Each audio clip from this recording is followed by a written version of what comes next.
वो कौवा बहुत आलसी था। हमेशा घर में सोया रहता, कोई काम धंधा ना करता। उसकी पत्नी गोरी कौवी अपने पति को लेकर बहुत परेशान थी। उठो कालू उठो, मैं 2 दिन से भूखी हूँ। जाओ और मेरे लिए कुछ खाने को लाओ। तुमसे मेरा आराम देखा नहीं जाता, जब देखो लड़ती ही रहती हो। जाओ, आज का भोजन तुम ले आओ, कल मैं ले आऊंगा। फिर हर रोज की तरह कालू को सोता छोड़ गोरी कौवी भोजन की खोज में निकल जाती है। गोरी, क्या बात है, आप ऐसे रो क्यों रही हो? क्या बताऊं चिड़िया बहन, मेरा पति हर समय सोता रहता है, ना भोजन लेने जाता है और ना ही घर के किसी काम में मेरी मदद करता है। ये कालू ना जाने कब सुधरेगा।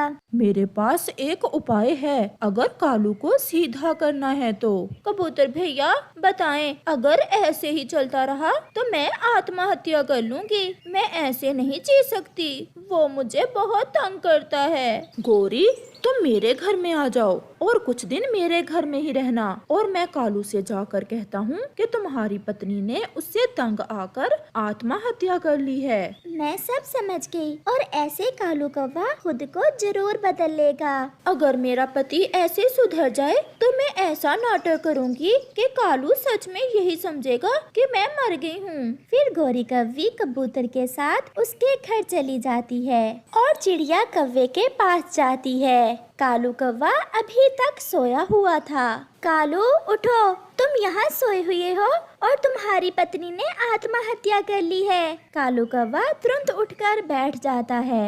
क्या? ये तुम क्या कह रही हो चिड़िया? हाँ कालू भैया, मैं और कबूतर नदी पर बैठे हुए थे और तुम्हारी पत्नी ने नदी में कूदकर अपनी जान दे दी। हमने उसे रोकना चाहा, परंतु वो ना रुकी।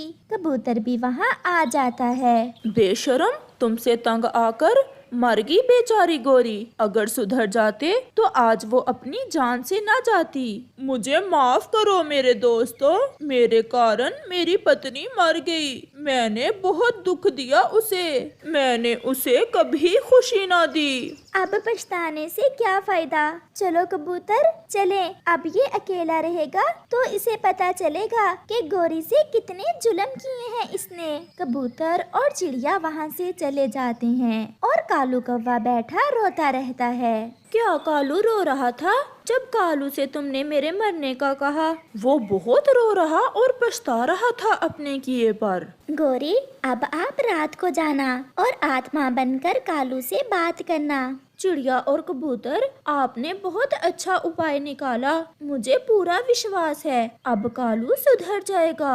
फिर जंगल में रात हो जाती है और गोरी कौवी रात के अंधेरे में अपने घर जाती है। वो खिड़की में जाकर बैठ जाती है। कालू बैठा अभी तक रो रहा था। गोरी, तुमने ऐसा क्यों किया?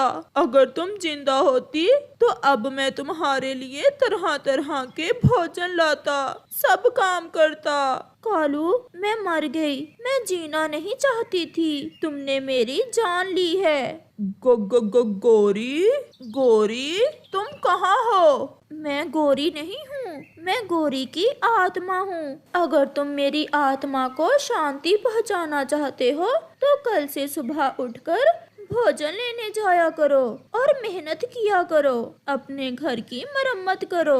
मेरे जीते हुए तो तुमने कभी काम ना किया, अब मेरे मरने के बाद ही खुद को ठीक कर लो। गोरी की आत्मा जी, किसी तरह वापिस आ जाओ, तुम मेरे पास आ जाओ, मैं सब करूँगा। मैं हर रोज भोजन लेने जाऊँगा, मैं सब काम करूँगा। तुम खुद को बदलो, तुम खुद को बदलोगे तो फिर मैं तुम्हारे पास वापस आ सकती हूँ। ऐसा कहते हुए गोरी वहाँ से चली जाती है। गोरी, क्या अभी तक कालू रो रहा था? हाँ चिड़िया बहन, जब मैंने उसे कहा कि मैं गोरी की आत्मा हूँ तो वो मेरी विनती कर रहा था कि वापस आ जाओ। तो फिर तुमने क्या कहा कालू से? यही कि अगर वो कल से भोजन लाए और घर के काम करे तो फिर मैं वापस आ जाऊंगी। दूसरे रोज कालू कौवा सुबह सुबह ही घर से निकलता है। वो जंगल में जाता है और भोजन की खोज करता है। वो भोजन घर ले जाता है और फिर अपने घर की मरम्मत भी करता है।